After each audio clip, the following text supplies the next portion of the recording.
My name's Althea Cribb. I am an independent consultant working on domestic abuse. It can be physical violence, it can be emotional abuse through verbal insults, through controlling someone's movements, restricting who they can see, whether they can work. It's a whole range of different behaviours, but the purpose of all of the behaviours is to try to control that person. I work with the agencies that are responsible for responding to people who are experiencing it, whether that's victims or perpetrators or children who are in families where it's happening. It could be local authorities, the police, health trusts, mental health, as well as the voluntary sector.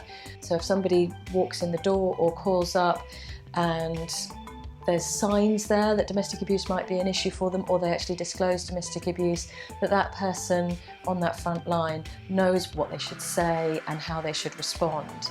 Maternity services is a very good example because women who are pregnant are at higher risk of experiencing domestic abuse, so their response needs to be really routine. They need to be talking to every single woman who walks through their door about domestic abuse, just in case.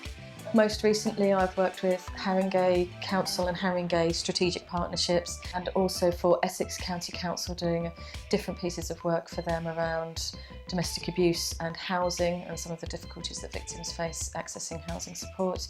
It can be quite a short piece of work where it's just, we need to know what's going on at the moment, and that could just be a month of talking to people, going out, interviews, and then formulating a report saying this is where you are at the moment, and then they might want to take that forward for themselves. If it's a more in-depth piece of work, that could be months, it could even be up to a year, just to really get in depth with what's going on. Domestic homicide reviews were brought in by the government in 2011. And all local areas are required to do one where somebody has been killed by a partner or an ex-partner or a family member. The police, the local authority, the health organisations, they have to get together and establish a review.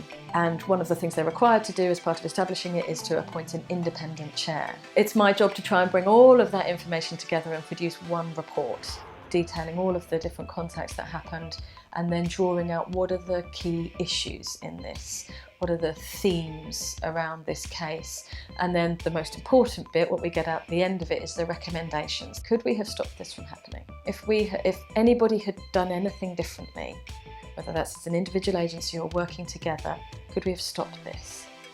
And even if we couldn't have stopped it, could we stop it happening again by changing what agencies do in the future?